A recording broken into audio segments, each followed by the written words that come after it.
Es un desafío para nosotros, sin duda alguna, el poder escuchar, porque me imagino, por lo menos en mi caso, de que cuando leo las palabras de Jesús intento leerlas en voz alta, no así gritando, ni mucho menos, pero sí leerlas en voz alta, porque, bueno, dentro de las técnicas de lectura y de comprensión lectora, es bueno el poder escuchar lo que estamos leyendo.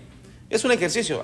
Normalmente nos acostumbramos a simplemente a leer de forma mental y no está mal. Sin embargo, la lectura en voz alta es algo que practicaban desde mucho tiempo también los judíos, los quienes tienen la fe judía, y también nosotros, porque entendemos que la palabra de Dios no solo transforma nuestro corazón, que es lo esencial, sino que también hace un impacto en la creación. Porque por la palabra de Dios fueron creados los cielos y la tierra. Entonces, cuando nosotros leemos en voz alta las palabras de la Biblia, hay algo que tal vez no podemos percibir completamente, que es necesario que la palabra de Dios también sea anunciada a toda criatura, a toda creación. Todo lo que fue creado debe oír la palabra de Dios. Entonces, estas son oportunidades, la predicación, el sermón, es una oportunidad para que la palabra de Dios también sea anunciada a viva voz. Sin embargo, también es bueno para cumplir con nuestro propósito la lectura en voz alta de la palabra. Pero además de eso, tiene no solo un efecto, digamos, expansivo en la creación, sino también tiene un efecto en nuestras vidas. Porque no solo captamos con nuestra mente, sino que nuestro oído también escucha. Y es desafiante, la verdad, el poder observar, el poder analizar y meditar sobre todo en las palabras del Señor Jesucristo. Pasamos por las bienaventuranzas, que fue la primera parte del Sermón del Monte, y hoy día ya nos encontramos en la aplicación práctica. El Sermón del Monte tiene esta parte en la cual Él hace esa primera invitación, lo que llamamos nosotros, a modo de hacerlo un poquito más histriónico, ¿cierto? La malla curricular del discipulado, es decir, todo el proceso que un cristiano debe pasar, desde lo primero, que es reconocer su necesidad de Dios, reconocer que hay un vacío en su corazón, que hay un vacío en su ser, y que solamente este puede ser llenado con Dios, particularmente con la persona de Jesús. Pero luego de ese proceso, del comenzar reconociendo nuestro estado deplorable espiritualmente hablando, es que comenzamos a avanzar y ya nos afligimos con el pecado, ya también comenzamos a crecer, comenzamos a forjar el carácter que Dios quiere. Y cada una de las bienaventuranzas que revisamos anteriormente son precisamente eso, una invitación a seguir el proceso, a seguir caminando con el Señor Jesús. Cada asignatura es importante, cada parte es relevante y va a ir definiendo el carácter de Cristo en nuestras vidas. Pero luego de esa sección, que ya terminamos hace un par de meses, comenzamos ahora con la parte en la cual el Señor Jesucristo comienza a darle instrucciones a sus discípulos, ya de una manera en la cual ellos pudiesen hacer vivo, pudiesen hacer real, práctico. Y aquí es lo maravilloso del Señor Jesucristo. Él siempre trata de aterrizar toda la enseñanza, el sacarla de lo etéreo, sacarlo de lo abstracto y traerla a lo práctico. Porque a veces sucede, y yo veo en redes sociales últimamente, como en algunos contextos, quizás a ustedes no lo ven así, pero por lo menos dentro del círculo que yo me muevo, veo bastantes debates, los unicitarios versus los trinitarios, los calvinistas versus los arminianos, los que creen que la salvación se pierde versus los que creen que la salvación no se pierde, y un montón de cuestiones que honestamente son importantes, son relevantes, ayudan a nuestra fe, pero honestamente, si no se traducen en nuestra vida práctica, no tienen ningún sentido. Es interesante ver cómo personas discuten, se enojan y se insultan, llamándose cristianos, discutiendo por doctrinas. Entonces ya hay que contender ardientemente por la fe, estamos claros ya, pero que si eso te lleva a que tu corazón peque, honestamente estás hablando de la palabra de Dios, pero no estás viviendo la palabra de Dios. Y lo que el Señor Jesucristo quería era que sus discípulos, los seguidores de Jesús, a lo cual nosotros también estamos invitados el día de hoy, es que nosotros podamos vivir, no tan solo tener un conocimiento intelectual, que sí es necesario, porque es la base, digamos, pero si ese conocimiento intelectual no se traduce en una vida que vive conforme a lo que Dios quiere, ahí estamos mal. Santiago, el hermano del Señor Jesucristo, decía: no sean tan solo oidores de la palabra, sean hacedores de la palabra. Y ese es el desafío. Y nuestro Señor Jesucristo, ya habiendo dicho eso de forma teórica, ahora comienza a aplicar eso y a decirles lo siguiente. Y la premisa de esta sección que comenzó ya en esta última parte del capítulo 5 es decirles: ¿saben qué? Si su justicia no supera a la de los escribas, fariseos, ustedes no entrarán en el reino de los cielos. Ahora, ¿qué significa eso? ¿Por qué el Señor Jesucristo dice que la justicia de ellos debe ser superior a la de los que tenían el monopolio de la religión, los que tenían el monopolio de la verdad de Dios? ¿Por qué? Porque los fariseos, saduceos, escribas, ellos sabían pero no vivían. Y ese era el gran problema. Jesús, nuestro Señor, los acusa a ellos, dice: ustedes son sepulcros blanqueados. ¿Por qué? Porque en aquel tiempo, ¿cierto? Y al igual que hoy día, en las tumbas se construían ciertos monolitos, ciertas cosas hermosas que en realidad solamente tapaban la pudrición que estaba bajo tierra del cuerpo que estaba descomponiéndose poco a poco. Él le decía a estos falsos religiosos: ustedes son sepulcros blanqueados, son hermoseados por fuera, pero por dentro están llenos de inmundicia. Y eso es, lamentablemente, lo que en oportunidades también nos puede pasar a nosotros. Podemos creer lo correcto, podemos tener una convicción, pero ¿saben qué? Si no vivimos, estamos haciendo las cosas mal. Si eso no está transformando nuestra vida, la verdad es que nuestro corazón está mal enfocado. Y eso es lo que el Señor Jesucristo pretende mostrar a continuación de esto. El punto importante es que nuestro Señor quiere que nosotros vivamos, no tan solo sepamos, sino que vivamos lo que Él nos ha instruido, lo que Él nos ha enseñado. Y es aquí donde en términos de derecho se conoce como el espíritu de la ley. Dios dio una ley, lo vimos la semana pasada, está la ley ceremonial, ¿cierto? Aquella que tenía que ver con estas prácticas, usos, sacrificios. Estaba la ley civil, que mostraba cómo era vivir en un gobierno teocrático donde Dios es la autoridad máxima, un pueblo que depende de Dios.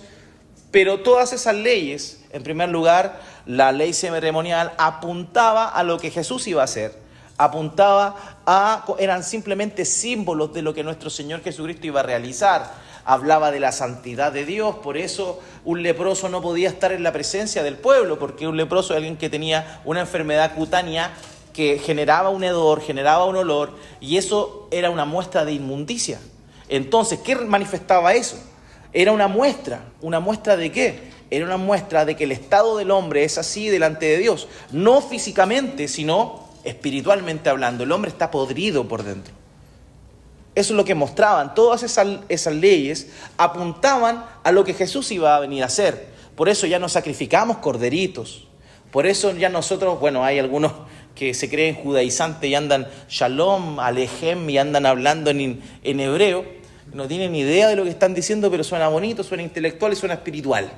Pero en realidad no tiene nada que ver una cosa con la otra. No importan esas cosas exteriores, porque todas esas cosas exteriores apuntaban hacia Jesús. El sacerdote apuntaba al sumo sacerdote, que es nuestro Señor Jesucristo. El sacrificio de corderito que se ofrecía continuamente y también una vez al año, en el día de la expiación, era la muestra de que Jesús se iba a venir a ofrecer. La Pascua, donde se pasaba por alto el pecado del pueblo, la muerte pasaba por alto de las puertas de los hebreos. Eso mismo significa que Jesús, la muerte va a pasar de largo por aquellos que tienen en su vida, en su corazón, en su hogar, la sangre de Cristo. Todas esas cosas eran señales que apuntaban a Jesús. Por tanto, cuando el Señor Jesús viene, eso ya no corre más. Por eso nosotros no cumplimos esas leyes. Las leyes civiles, como le comenté también, es cómo vivir de forma correcta en el reino de Dios. Lamentablemente el problema del pecado hace imposible que nosotros podamos vivir ahí, pero por eso va a haber un cielo nuevo y una tierra nueva, que es la promesa de la eternidad, donde realmente nosotros ya sin el problema del pecado vamos a poder vivir en rectitud y cumplir con la ley de Dios como ha estado establecida ahí en ese principio. Pero finalmente nos queda la ley moral, y la ley moral habla del corazón de Dios. La ley moral habla de su santidad. Y esa es aquella que el Señor Jesucristo dice en el versículo 17, el cielo y la tierra pasarán, pero mi palabra jamás pasará. ¿Por qué razón? Porque la palabra del Señor Jesús, lo que tiene que ver con los mandamientos morales del carácter, esos no trascienden cualquier cultura, trascienden cualquier lugar, trascienden cualquier tiempo. En la ley moral de Dios nunca va a pasar. Sí, las leyes ceremoniales, sí, las leyes civiles, pero la ley moral de Dios nunca va a pasar. Y lo que el Señor Jesucristo dice es que cualquiera que desestime un mandato de la ley moral y enseñe a los demás a desestimarlo, va a ser llamado muy pequeño en el reino de los cielos, porque hay para aquel que no considera o no toma la ley de Dios de una forma como Dios quiere que la tome, la verdad es que va a haber consecuencias.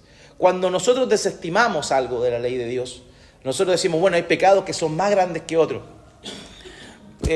La otra vez pensaba, meditaba, reflexionaba y decía que muchas veces nosotros tenemos problemas o se nos genera cierto nivel de complicación y a veces me han hecho preguntas con respecto al homosexualismo y me han dicho, pastor, una persona con una inclinación homosexual ¿puede ser salvada?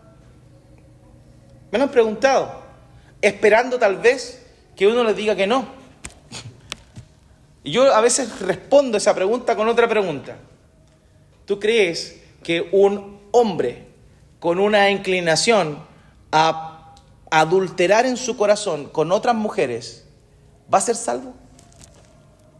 Nos damos cuenta, pensamos y hacemos una clasificación de pecados, pensando que hay pecados que son, desde la perspectiva moral de Dios, peores que otros. Y si bien es cierto eso, porque las consecuencias son diferentes, no es lo mismo robar que matar.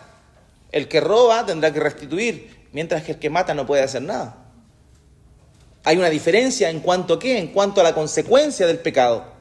Pero delante de Dios todo pecado tiene la misma gravedad. Y ahí está el punto. Ahí está el punto. Pero nosotros hacemos una clasificación de pecados muchas veces. Y los fariseos hacían eso. Nosotros decimos, nosotros no queremos ser como esos fariseos que el Señor Jesús llama hijos de víboras, le llama serpiente, le llama hipócrita. Yo no quiero que el Señor me llame así. Sin embargo, nos encontramos haciendo en muchas oportunidades lo mismo que hacían ellos. Ya, como mitificando o más bien dándole un lugar a ciertos pecados más grandes que a otros, siendo que si bien es cierto hay consecuencias diferentes, pero en el fondo cada pecado no es otra cosa que un atentado contra la santidad de Dios, y todo atentado contra la santidad de Dios requiere una justa retribución. Y eso es lo que el Señor Jesús está enseñando. Quiero invitarles a que abran ahí Mateo 5, versículos 21 al 26, y vamos a leer este texto. Mateo capítulo 5, versículo 21 al 26. Y aquí el Señor comienza a hablar, comienza a explicar y a hacer vivo todo eso que le dijo a sus discípulos. Mateo capítulo 5, versículos 21 al 26. Y si puede ponerse de pie, le invito a que pueda ponerse de pie para que sigamos junto a la lectura. Va a ser difícil algunos, ¿cierto? Alúmbrese con el teléfono, los otros que tienen la aplicación en el teléfono, mejor todavía. Mateo capítulo 5, versículo 21 al 26. Dice: oísteis que fue dicho a los antiguos, no matarás, y cualquiera que matare será culpable de juicio. Pero yo os digo que cualquiera que se enoje contra su hermano será culpable de juicio, y cualquiera que diga necio a su hermano será culpable ante el concilio, y cualquiera que diga fatuos quedará expuesto al infierno de fuego. Por tanto, si traes tu ofrenda al altar y allí te acuerdas de que tu hermano tiene algo contra ti, deja allí tu ofrenda delante del altar y anda, reconcíliate primero con tu hermano, y entonces ven y presenta tu ofrenda. Ponte de acuerdo con tu adversario pronto, entre tanto que estás con él en el camino. No sea que el adversario te entregue al juez y el juez al alguacil y seas echado en la cárcel. De cierto te digo que no saldrás de allí hasta que pagues el último cuadrante. Padre, gracias te damos esta mañana una vez más. Nos inclinamos en oración, rendimos nuestro corazón para que seas tú hablándonos por medio de tu palabra. Padre, aquí estamos con el deseo de aprender, con el deseo de comprender lo que tú quisiste decirnos aquí. Pon en cada uno de nosotros un corazón humilde, oh Dios, que no seamos solamente oidores de tu palabra, sino que podamos ser hacedores de la misma. Guíanos por medio de tu Espíritu Santo. Necesitamos tu Espíritu Santo. Y por eso, Dios, yo como pastor te ruego que me ayudes a poder enseñar claramente, poder hacerlo con no tan solo claridad, con sencillez, pero sabiendo que mi limitación está presente y que solamente puedo depender de tu Espíritu Santo. Yo hablo de una manera torpe y limitada al intelecto de todos aquellos que están escuchando este mensaje, pero es tu Espíritu Santo el que convence de pecado, justicia y juicio. Es tu Espíritu Santo el que nos lleva a toda verdad. Es tu Espíritu Santo el que exalta a Cristo. Y por eso, Dios, pido que tu Espíritu Santo obre una vez más en medio nuestro. Creo en el Espíritu Santo, creo en su obra en cada uno por medio de tu palabra. Padre, en el nombre de Jesús, ayúdanos y te agradecemos por esta instancia. Amén y amén. La semana pasada comenzamos a hablar de este pasaje, ¿cierto? Ya habíamos hablado de él. Y en lo que nos enfocamos es que lo que hace nuestro Señor Jesucristo es mostrar que mucha gente pensaba, creía que cumplía con los mandamientos. Principalmente los falsos religiosos de la época. Ellos estaban tranquilos y ellos enseñaban, sí, no matarás, perfecto. Hablamos sobre ese concepto y explicamos que en realidad el no matarás no significaba no quitar la vida. ¿Por qué? Porque estaba permitido quitar la vida en cierto contexto. Quiero hacer un breve resumen de lo que hablamos la semana pasada. Literalmente el mandamiento que aparece en Éxodo capítulo 20 dice no matarás, pero en rigor, de forma literal, con detalle, lo que dice es no asesinarás. Y hay una diferencia clara en eso. Quitar la vida es una cosa, asesinar, es decir, cometer homicidio, desear quitarle la vida a otra persona es algo totalmente diferente. Por eso el mandamiento aquí no dice no quitarás la vida, sino que dice no asesinarás. Algunos escépticos que critican la Biblia dicen, oye, ¿cómo Dios dice no matarás? Pero cuando manda y este pueblo hebreo entra en la tierra de los cananeos, le dicen entren y maten a todos los que pillen en el pueblo. Entren y maten a mujeres, niños, embarazadas, a todos. Y a veces los incrédulos, los escépticos dicen, pero ¿cómo es posible que este Dios que dice no mate después manda a su pueblo a matar a otro?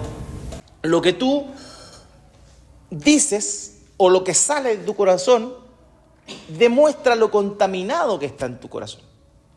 O sea, el problema no es lo de afuera, el problema es lo de adentro. Tal vez ustedes, estoy aquí parafraseando la idea general de lo que el Señor está enseñando, tal vez ustedes piensan, creen que matar a alguien es simplemente ir y quitarle la vida, pero yo les quiero decir otra cosa. Y aquí comienza el Señor con una serie de seis veces en las cuales Él, digámoslo de una forma, entiende o muestra de una forma mucho más profunda el mandamiento que se está dando.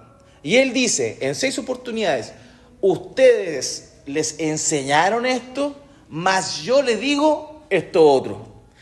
En 6 oportunidades en esta sección el Señor hace eso. Y esta es la primera. Ustedes oyeron, fue dicho a los antiguos, no matarás, y cualquiera que matare será culpable de juicio. Pero yo digo que cualquiera que se enoje contra su hermano será culpable de juicio. O sea, el Señor está diciendo, a ustedes se les enseñó esto, pero el problema es mucho más grande que lo que ustedes piensan. No tiene que ver solamente con quitarle la vida a una persona. Tiene que ver con que cualquier persona que desea el mal de su prójimo, aunque no le está quitando la vida físicamente, le está quitando de alguna manera la vida en su corazón. Desea la muerte en su corazón. Dice aquí, pero yo os digo, versículo 22, que cualquiera que se enoje contra su hermano será culpable de juicio, y cualquiera que diga necio a su hermano será culpable ante el concilio, y cualquiera que le diga fatuos quedará expuesto al infierno de fuego. O sea, no es tan solo el hecho real, físico, de quitarle la vida a una persona lo que muestra que tú estás asesinándole, sino que cuando tú dispones tu corazón para destruir la vida de otra persona, para acabar con la vida de otra persona, tal vez no físicamente, pero tal vez en la perspectiva de otras personas. Porque quizás tú no matas así, pero tú puedes decir un comentario a otra persona de un tercero que no está presente. El chisme, el rumor, el cagüín. Tú no estás matando a la persona físicamente, pero tal vez tú estás matando la percepción que otra persona tiene de aquella. Y eso, queridos, es lo mismo, dice el Señor Jesús. O sea, lo que está en tu corazón es realmente de donde brota el pecado. El matar físicamente es la prueba ya externa más grande, cuando todos los filtros anteriores se cruzaron, pasaron y llegaste al punto de asesinar a alguien. Pero eso no comenzó ahí. Eso comenzó en tu corazón cuando tú deseaste el mal a esa persona. Insisto, aquí usa palabras que nosotros bien podríamos utilizar, cualquiera que le diga necio a su hermano, cualquiera que le diga fatuo, y esas son ofensas. Pip, ¿qué se cree pip? O esta pip. Todas esas cosas que hemos pensado, tal vez no lo hemos dicho, lo hemos pensado, o quizás en oportunidades, a espaldas de una persona le hemos maldecido. Ojalá que se muera esta vieja de miércoles. ¿Quién no lo ha hecho? ¿Quién no lo ha hecho? Insisto, se da mucho en el contexto del conducir, del manejar. Cuando uno va manejando y se atraviesa a alguien a una gran velocidad, sin señalizar, uno evidentemente se preocupa y también de pronto le maldice. Oye, ¿qué te enseñó a manejar? ¿A dónde aprendiste? Y el otro te responde bendiciones. No te responde así. Y así empieza, porque hay un deseo en el corazón de querer, ya por último no le puedo pegar, no le puedo matar, pero lo voy a insultar, pero ese insulto al final es la demostración de que en mi corazón quiero destruir a la otra persona. Eso es lo que vimos la semana pasada, solamente estoy resumiendo, para los que no vieron. Entonces, el corazón, el espíritu de la ley, es que no es tan solo el pecado lo que se hace, lo que se lleva a la acción, sino que pecado también es lo que nosotros pensamos en nuestro corazón. En el momento que hubo una disposición negativa en nuestro corazón para con una persona, nosotros ya le matamos. Le matamos. Y este punto es muy importante, porque como toda la ley de Dios apunta al corazón, a lo más profundo de nuestro ser, cuando nosotros pensamos en cosas malas en nuestro corazón, eso ya hace claro y efectivo el pecado. Hay personas que no han matado con un cuchillo, pero han asesinado con su lengua. Han asesinado a alguien con su lengua, también con su indiferencia. La ley del hielo. ¿Le ha pasado? Esta vieja miércoles no le hablo más. Disculpen el lenguaje soez y chabacano, ¿ya? Solamente quiero ejemplificar.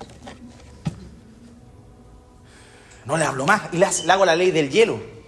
Cuando pasa la señora no la miro, hago como que no existe. ¿Acaso eso no es matarla en el corazón? ¿A cuántas personas has dejado de hablarle y te es indiferente lo que haga? No existen para ti. A mí me ha pasado. Yo creo que a ustedes quizá también le ha pasado. Nos ha pasado, ¿no? Estoy ni ahí con esta persona, chao, no la pesco más, no le hablo más, no le respondo más, no la miro más, no existe. La bloqueo de Facebook.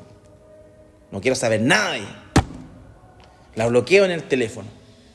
Oye, paréntesis, no saben la cantidad de... Esto es un paréntesis. No saben la cantidad de veces que me he estado haciendo consejería matrimonial y veo que la esposa bloquea al marido, el marido bloquea a la esposa. Digo, ¿cómo van a bloquearse? O sea, llega un punto de rabia donde yo no quiero saber nada de ti y te bloqueo. Y pasa, es carnal, pero fíjense, esos actos del corazón demuestran lo que está dentro. Demuestran lo que está dentro. Quizá no le has pegado a nadie, solamente has pasado del insulto, pero todo eso ya viene de tu corazón. Y todas esas son evidencias de que sí es asesinado en tu corazón. Así que, de manera que tan solo por desear el mal a tu prójimo en tu corazón, ya eres un asesino. Y ¿saben qué es lo peor?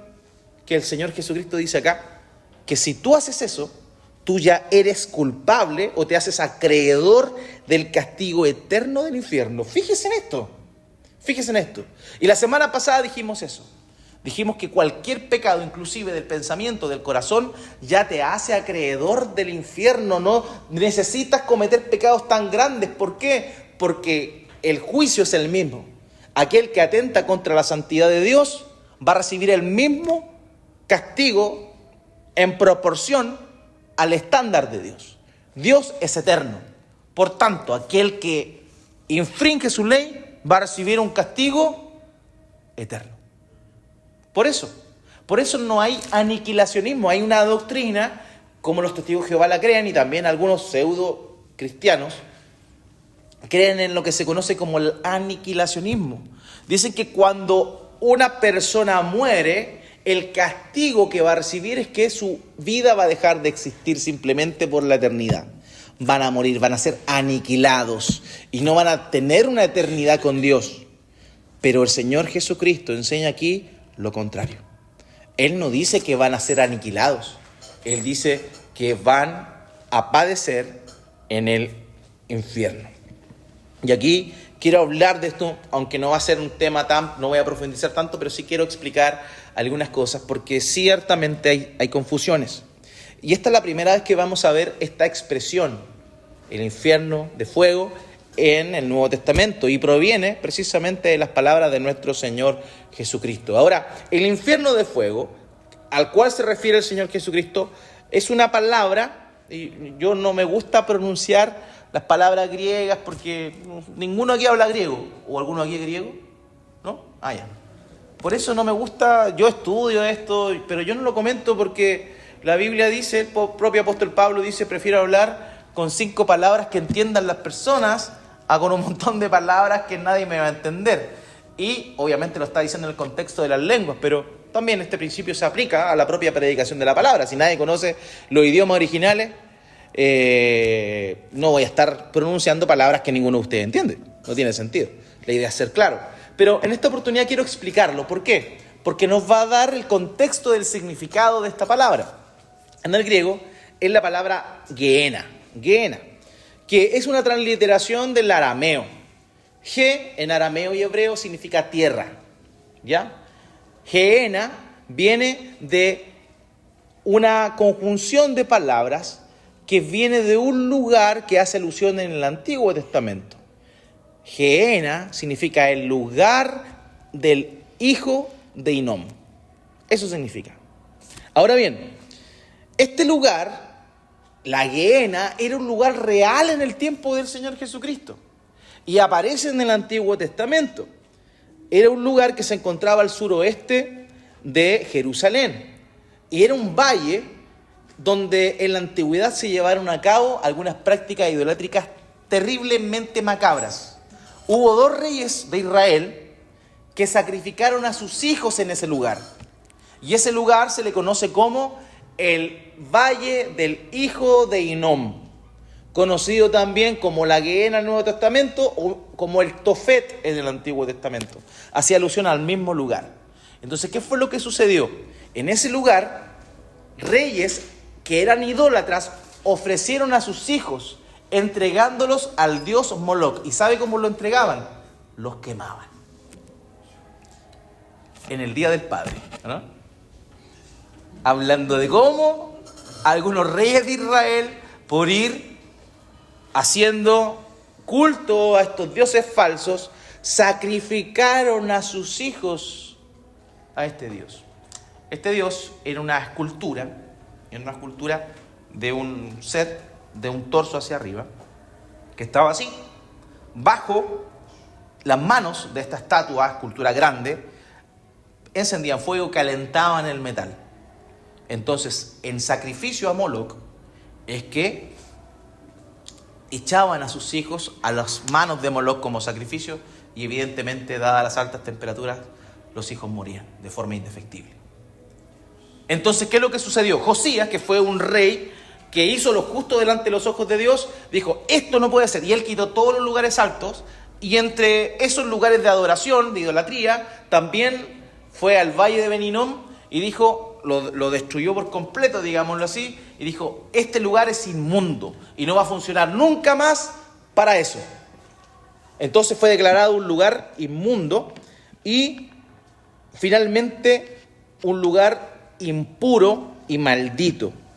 A partir de ese momento, ese lugar, el Valle del Hijo de Hinnom, que traducido al griego es la Gehenna, ese lugar físico, se convirtió en el basurero de Jerusalén. Entonces, ¿qué pasaba? Cuando moría un animal, para no enterraban el cuerpo de un animal que moría en la calle, por ejemplo, hoy en día, ¿cierto? A veces uno ve que va pasando por la ruta 1, así por Pérez Sujovic, y ve un animalito que está muerto ahí. ¿Qué se hacía? Se retiraba el animal, y en el tiempo que estamos hablando del Señor Jesucristo, un poquito antes, ese cuerpo del animal se echaba en este vertedero. ¿Y saben qué? Esto le va a parecer muy similar, muy familiar también. ¿Saben lo que hacían en ese tiempo? Para quemar basura, encendían en la noche. ¿Les suena familiar, no? Encendían en la noche la basura y estaba todo el día humeando y quemándose.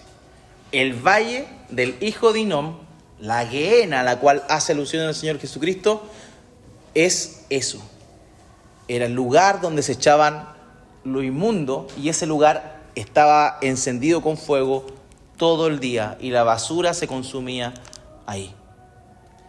Cuando estamos hablando del contexto del Señor, en ese tiempo, el concepto de la Gehenna era ya conocido dentro de las escrituras apocalípticas de aquel entonces como un lugar que hacía alusión al castigo eterno.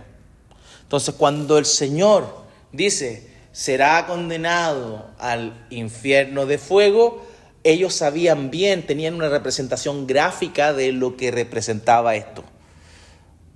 Por eso el Señor también dice un lugar donde el gusano no muere, porque una de las características del Tofet o del Valle de Ben-Hinnom o de la Gehenna, que es el mismo lugar con diferentes nombres, es que ahí habían gusanos que volvían a aparecer siempre, a pesar de que había fuego.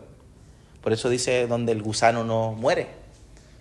El Señor utiliza imágenes para explicar la condena eterna, imágenes que el pueblo ya conocía y ya podía contemplar, porque siempre fue un buen maestro por antonomasia.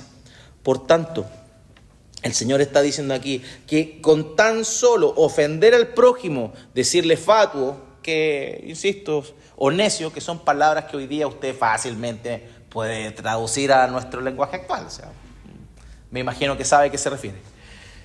Ya nos hace condenados, o nos da el estatus de estar condenados al castigo eterno. Pero luego de esto, y aquí viene la parte más tremenda, el Señor hace algo totalmente sublime. Y Él hace la aplicación práctica de esto en la vida de sus discípulos. Versículos 23 y 24. Por tanto, si estás presentando tu ofrenda en el altar y allí te acuerdas que tu hermano tiene algo contra ti, deja tu ofrenda allí delante del altar y ve, reconcíliate primero con tu hermano y entonces ven y presenta tu ofrenda. El Señor lo que hace es bajar de lo etéreo, bajar de la nebulosa, de lo abstracto, de lo intelectual, lo que significa que cualquier deseo malo contra tu hermano te hace merecedor del infierno. Él dice, ya, voy a darle algo práctico. Voy a enseñarle esto en términos prácticos. ¿A qué me refiero? Y hágase la luz. ¿A qué me refiero? ¿A qué se refería el Señor con eso? Ahora quedamos todos ciegos. Ahora se van a dar cuenta que me brilla la pelada. Fíjense, queridos, el Señor, cuando está hablando acá, está diciendo algo súper importante. Él está diciendo que, y haciendo alusión a algo que era común en aquel entonces, que era la presentación de ofrendas. Presentar ofrendas. El presentar ofrenda implicaba muchas cosas. Eran ofrendas voluntarias, que eran de acción de gracias y que se presentaban en el templo. Ahora, fíjese que el texto dice lo siguiente: quizá tú no has matado a nadie, pero quizá en tu corazón hay algo contra alguien. Tal vez no has insultado a nadie, no le has dicho a nadie fatuo, porque no es una palabra que nosotros usemos también. Pero ¿sabes qué? ¿Sabes qué? Quizás si tú tienes algo contra alguien. Y el Señor está diciendo a ustedes, no entienden, perfecto, les voy a explicar. Dios prefiere un corazón puro, un corazón que hace lo correcto, ante una aparente espiritualidad falsa. Porque no se trata lo que está fuera. Lo que está fuera está bien, no está mal. Lo que se hace por fuera está bien, no está mal. Pero va a depender ¿de qué? Va a depender de que sea congruente con lo que está en tu corazón. Y a veces nosotros nos enfocamos en lo externo. Nos enfocamos solamente en lo externo. Pero ¿qué pasa con el corazón? Y eso es lo que está diciendo nuestro Señor acá. Está diciendo que si tú vas a presentar una ofrenda al Señor, pero tu corazón está malo, preocúpate primero de tu corazón para que cuando vayas a ofrecer eso a Dios, sea bien recibido por Él. Porque Dios no solo se preocupa de lo externo, Él ve el corazón. Y eso fue lo que sucedió, ¿cierto? Cuando Dios mandó al profeta Samuel a ungir al siguiente rey de Israel. Años antes, él había ido a una ciudad, había ungido a una persona, a un joven, para ser el rey de Israel. Este rey de Israel era musculoso, bonachón, estaba, como dicen los chicos hoy día, estaba mamadísimo. Así estaba. Y a todas las personas, a todos los hombres, le ganaba por una cabeza, o sea, era alto, era... Entonces, ¿qué pasó? El estándar de Samuel, de cómo era un rey, era la primera elección que Dios había dado, que era Saúl. Entonces, cuando al paso de los años, Saúl es rechazado, y Dios manda a Samuel nuevamente a buscar a quien iba a ser el futuro rey, al ver a los hijos de Isaí, él vio a varios prospectos, hombres que estaban en el ejército. Alguno de estos será. Pero Dios le dijo, no es ninguno de ellos. Se habían presentado los 7 hijos de Isaí, cuando de pronto Dios le dijo a Samuel que ninguno de ellos era. Y le pregunta el profeta Samuel, ¿tienes otro hijo? Sí, tengo otro. Uno que está en el campo cuidando ovejas. Mándalo a llamar. Y llega un jovencito, menudito, bien parecido, por lo menos así lo muestran también, pero que evidentemente no tenía las mismas características que tenía Saúl. De hecho, cuando se enfrenta a Goliat, David, Saúl le ofrece su armadura, pero cuando se la pone le quedó tan grande, porque Saúl era un hombre fornido, grande, musculoso, y David era flaquito. Entonces, cuando Samuel ve a este David que viene y Dios le dice, este es el futuro rey, Samuel quedó para adentro, porque él esperaba un prototipo como el de Saúl. Pero él le dice, ¿sabes qué? Dios le dice a Samuel, yo me fijo en el corazón. Porque para Dios siempre ha sido más importante el corazón. Insisto, las cosas afuera están bien, pero más importante es el corazón. Y cuando el corazón está de acuerdo con lo que está afuera, maravilloso. Pero si tú solamente haces cosas por fuera, pero tu corazón está mal, eso no es agradable delante de Dios. Dios no recibe una ofrenda que está con un corazón malo. Y la invitación no es a, oye, si como dice acá, antes no dice deja de ofrendar, dice deja tu ofrenda ahí, anda donde la persona, arregla tu cuento, arregla tu problema y luego vuelve y preséntala. Eso no significa, porque muchas veces nosotros decimos, voy saliendo al culto y tengo un problema con mi esposa. Tengo un problema con mi esposo.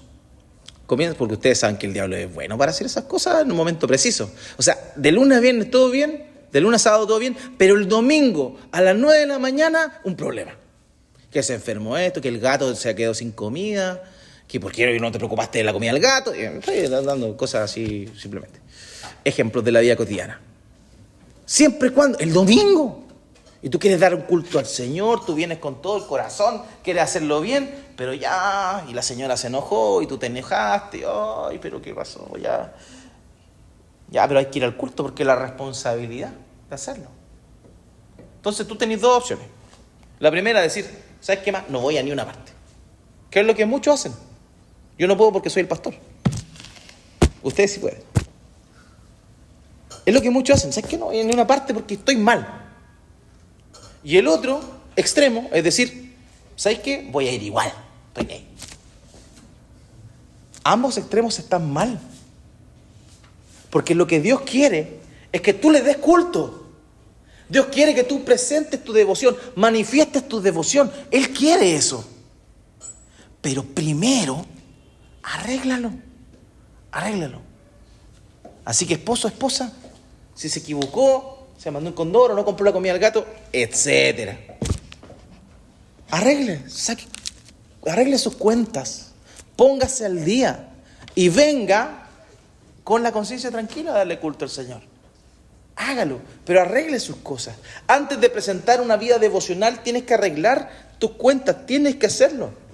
¿Y saben qué? Aquí hay algo súper interesante, porque no dice que si tú tienes algo contra tu hermano, sino que dice si tu hermano tiene algo contra ti. Y esto es un desafío mucho más grande. Mucho más grande. ¿Por qué? Porque se cortó la luz.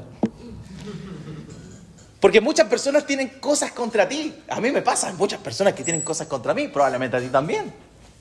Pero la pregunta es, ¿eso significa que voy a tener que ir a hablar con todas las personas que tienen algo contra mí? Si fuese así, no vengo nunca al culto, po. Si fuese así, nunca ofrendo, po. ¿Cómo voy a poner al día con todas las personas que me tienen mala, que no les caigo bien, que piensan que debía haber hecho algo y no lo hice? ¿Cómo voy a hacer eso? El Señor no está hablando de eso. Y eso tiene que quedar sumamente claro por el ejemplo que va a dar después. Ahí nos vamos a dar cuenta que no se está refiriendo a eso. Está diciendo, si tu hermano tiene algo contra ti y tú sabes, porque a veces las personas tienen cosas contra uno, pero uno no sabe, uno no tiene idea, ¿cierto? Entonces, ¿cómo voy a andar yo preocupado de que tiene algo contra mí para ir a arreglar la situación si yo no tengo idea? No.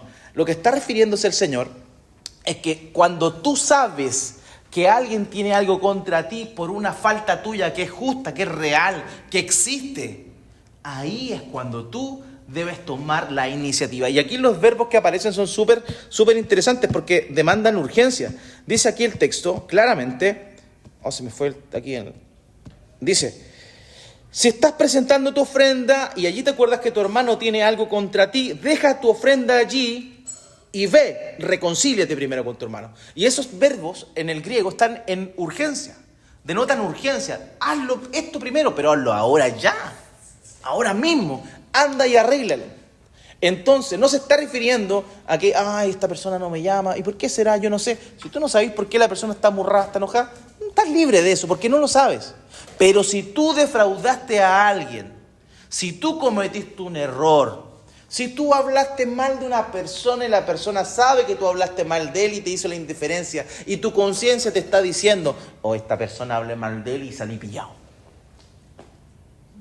Anda a hablar con esa persona a la cual le fallaste justamente. Eso es lo que está diciendo el Señor. Eso es lo que está diciendo. La aplicación del no matarás, la aplicación de no hacerle daño a otra persona, tiene que ver con la proactividad de parte nuestra para reconciliarnos con quienes, con quienes nosotros le hemos fallado.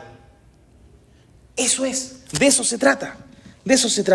Esa es la idea, ese es el corazón de lo que el Señor se está refiriendo acá. Se refiere a las demandas justas. A eso es. No tiene que ver con que alguien tiene algo contra ti y tú no sabes qué. No. Tú fallaste a alguien. Tú pediste plata prestada. Pediste plata prestada. Y dijiste que ibas a devolverla en una fecha. Y aquí en Chile, no sé en otros países, porque aquí tenemos somos una iglesia cosmopolita. No sé en otros países, pero aquí el que debe plata se enoja. ¿Le ha pasado? Es como que de pronto prestaste plata a un amigo, comillas, a una amiga, y de pronto te das cuenta, le empieza a escribir y como que no le llegan los mensajes. Tiene un ticket nomás de chequeo. ¿Qué pasó? No le puedo hablar porque parece que estoy bloqueado. Va a las redes sociales y no lo encuentras por ninguna parte. Porque aquí en Chile, el que debe se enoja con el que le prestó. ¿Para qué? Para no pagarle. Para no pagarle. Y es lamentablemente algo que no corresponde, algo que está mal. A eso se está refiriendo el Señor. Si tú tienes una deuda con alguien, el ejemplo más claro es el económico, porque de hecho aquí el ejemplo que va después es ese, un ejemplo económico. Si tú le debes plata a alguien y te estás haciendo tonto y sabes que debes, anda, arréglate con esa persona. Si tú le fallaste a alguien, y tú le hiciste daño y lo tienes en tu corazón y sabes que lo hiciste, anda, arréglalo. Si tú tenías que hacer algo de vida o muerte para una persona y no lo hiciste, pecado de omisión, porque también existe el pecado de omisión. No sé si lo sabían. Omitir es dejar de hacer lo que tenías que hacer. ¿Sabían ustedes que si hay un carabinero que está de su día libre y de pronto va caminando, paseando por la calle con su familia y están asaltando a alguien ahí, al lado de él, él tiene la obligación de meterse y actuar? ¿Sabían ustedes eso, no? Ahora lo saben. Si una persona uniformada, un policía, estando presente en un acto delictual, no se mete o no actúa en función a la investidura que tiene, aunque esté de día libre, a él lo pueden condenar, acusar en el tribunal interno de la institución por no haber prestado ayuda, por haber renunciado a su deber. En otras palabras, es un pecado de omisión. No hacer lo que tenía que hacer. Y nosotros también cometemos muchos pecados de omisión. ¿Cuántos padres han pecado de omisión con sus hijos?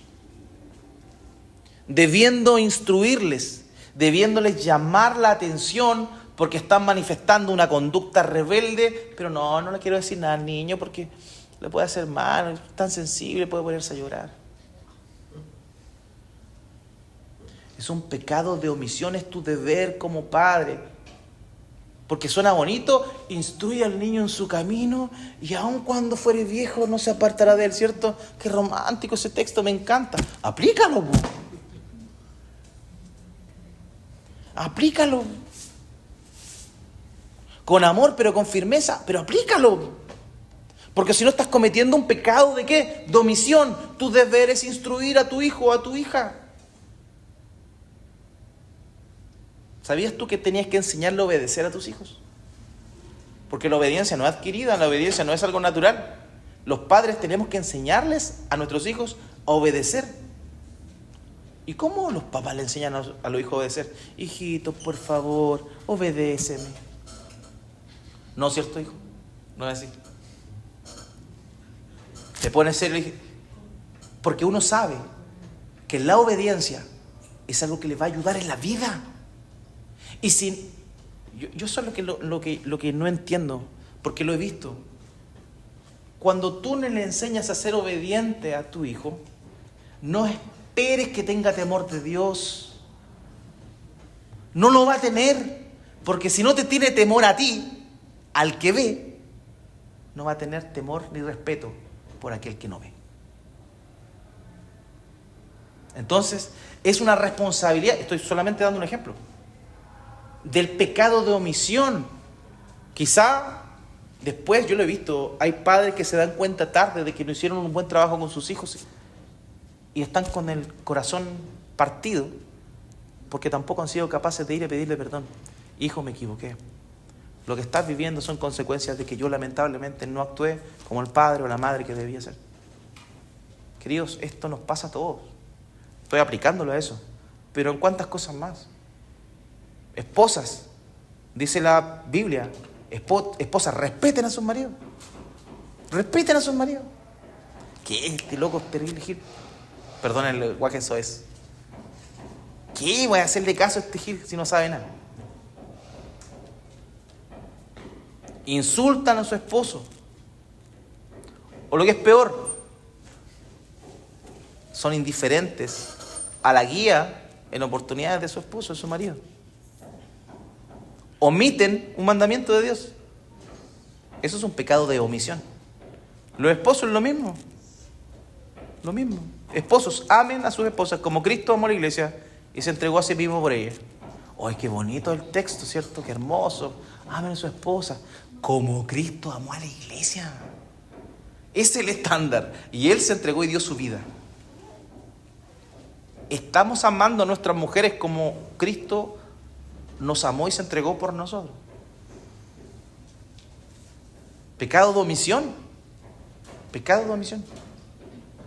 Si no has hecho alguna de las cosas que estoy mencionando, o si el Espíritu Santo te está diciendo en el corazón hoy día de que tienes deudas, ponte a cuenta con esa persona y ten certeza de que luego de eso tu devoción por Dios, tu búsqueda de Dios va a ser bien recibida por Él. Va a ser bien recibida por Él. Porque lo que Él quiere es un corazón para Él. Y a todos nos cuesta. Yo no vengo aquí y me paro aquí como el mejor papá del mundo. Me equivoco todos los días 1000 veces. Yo tampoco soy el mejor esposo del mundo. Mi esposa claramente lo puede decir. No hay problema con eso. Yo no vengo aquí a juzgarlo a ustedes. Yo vengo como uno más a decirles lo que Dios dice. Porque antes de yo decirle esto a ustedes, el Señor me estuvo apaleando a mí primero. ¿Ya?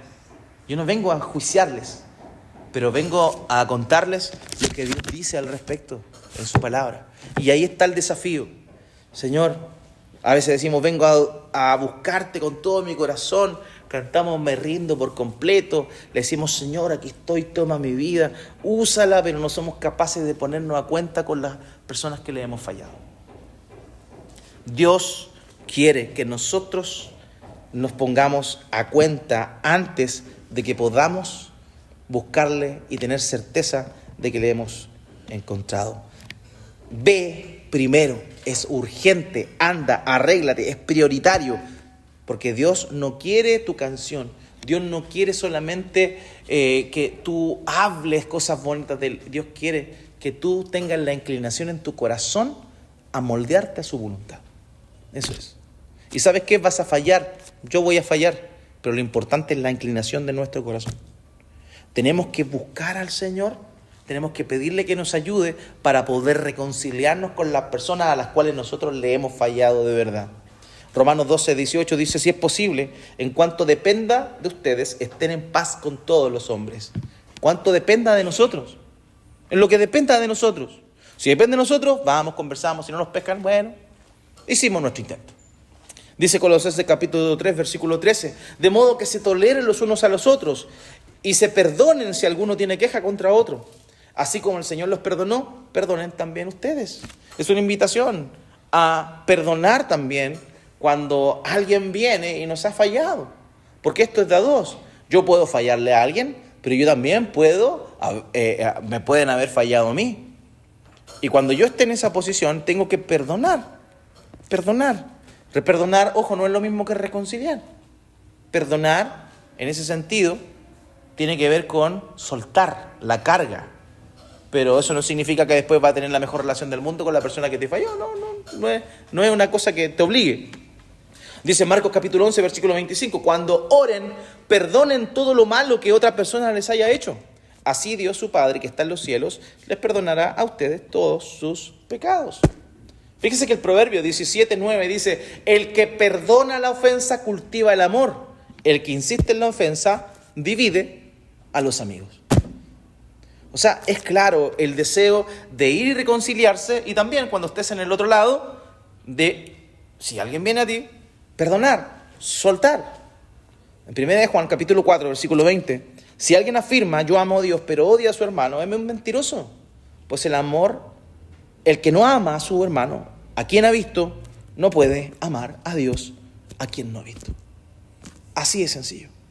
Entonces, queridos, aquí está el punto medular.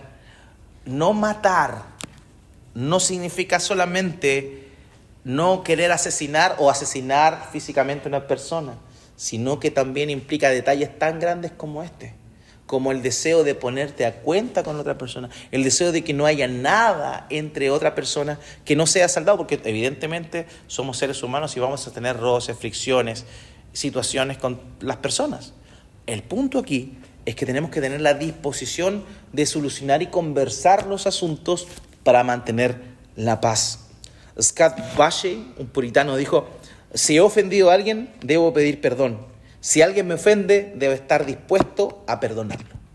Un principio sumamente sencillo, pero real. Si yo me equivoqué, debo pedir perdón. Si alguien se equivocó, tengo que tener disposición a perdonarlo. Otro puritano, John Owen, dijo: debe hacerse restitución. El que ha obrado injuria está obligado a reparar y hacer restitución.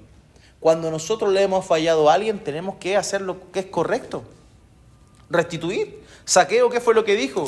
Cuando el Señor se acerca a él y dice: oye, yo si he defraudado a alguien, si a alguien lo jodí con plata, 3 veces le he devuelto lo que lo senté.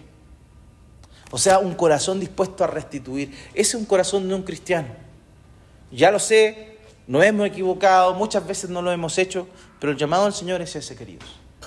Vamos mucho más allá, porque lo que Dios quiere es cambiar nuestro corazón, no solamente esta etiqueta.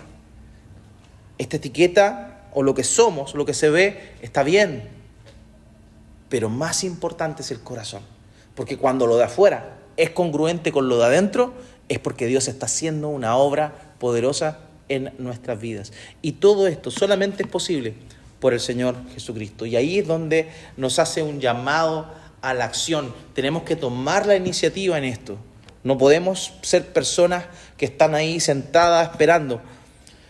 Cuando hay que buscar a la persona, confesar, pedir perdón, el resultado depende de Dios. Claro está. Pero ahí está nuestra disposición. Así que, queridos, no olvidemos eso, porque lo que el Señor nos vino a enseñar es justamente aquello.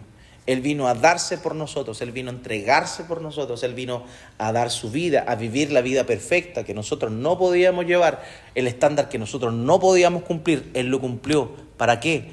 Para que nosotros, que somos pecadores, que fallamos, que nos equivocamos 1 y 1000 veces, podamos por medio de Él cumplir ahora sí con esas demandas. ¿Vamos a fallar? Sí, pero lo importante es la lucha, la disposición. Decir: Señor, ayúdame, Señor, cámbiame, Señor, transfórmame. Esto me cuesta un montón, me cuesta mucho. Por favor, ayúdame, porque yo no quiero seguir siendo así. Si tú estás con ese corazón, estás en el camino correcto. Porque puede que te equivoques un montón de veces, pero si esa disposición está en tu ser, el Señor te va a mover, te va a llevar, te va a cambiar. Pero si tú estás, ¿para qué tanto? Sí, eso, todos lo hacen. ¿Qué tiene? Si tú estás indiferente al llamado de atención de Dios, déjame contarte que lamentablemente Dios no está obrando en ti. Dios no está trabajando en tu vida. Una de dos: o estás duro en tu corazón como una piedra, o 2, tú no has nacido de nuevo y necesitas acercarte al Salvador de nuestras almas, a Jesús, quien vino a entregarse para darnos vida eterna. Así que, hermanos, ese es el desafío. Ese es el desafío. Que nosotros seamos duros de matar. Duros de matar. Que tengamos un corazón que no asesina a nadie. Un corazón que no desea el mal a nadie. Y si lo ha hecho, quiere arreglarlo. Y un corazón que está dispuesto a perdonar a aquel que le ha fallado. Que Dios nos ayude.